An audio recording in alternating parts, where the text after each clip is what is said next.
On the third day, a wedding took place at Cana in Galilee. Jesus' mother was there, and Jesus and his disciples had also been invited to the wedding. When the wine was gone, Jesus' mother said to him, "They have no more wine." Woman, why do you involve me? Jesus replied. My hour has not yet come. His mother said to the servants, "Do whatever he tells you." Nearby stood 6 stone water jars, the kind used by the Jews for ceremonial washing, each holding from 20 to 30 gallons. Jesus said to the servants, Fill the jars with water. So they filled them to the brim. Then he told them, Now draw some out and take it to the master of the banquet. They did so, and the master of the banquet tasted the water that had been turned into wine.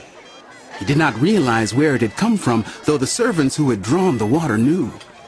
Then he called the bridegroom aside and said, Everyone brings out the choice wine first, then the cheaper wine after the guests have had too much to drink. But you have saved the best till now. What Jesus did here in Cana of Galilee was the first of the signs through which he revealed his glory, and his disciples put their faith in him.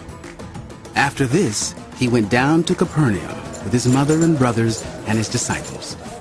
There they stayed for a few days. When it was almost time for the Jewish Passover, Jesus went up to Jerusalem. In the temple courts, he found people selling cattle, sheep, and doves, and others sitting at tables exchanging money. So he made a whip out of cords and drove all from the temple courts, both sheep and cattle. He scattered the coins of the money changers and overturned their tables. And to those who sold doves, he said, Get these out of here!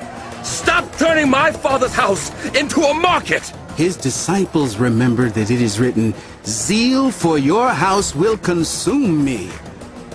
The Jews then responded to him, What sign can you show us to prove your authority to do all this? Jesus answered them, Destroy this temple, and I will raise it again in 3 days. They replied, It has taken 46 years to build this temple, and you are going to raise it in 3 days. But the temple he had spoken of was his body.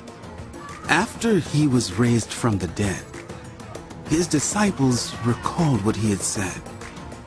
Then they believed the scripture and the words that Jesus had spoken. Now, while he was in Jerusalem at the Passover festival, many people saw the signs he was performing and believed in his name. But Jesus would not entrust himself to them, for he knew all people. He did not need human testimony about them, for he knew what was in them.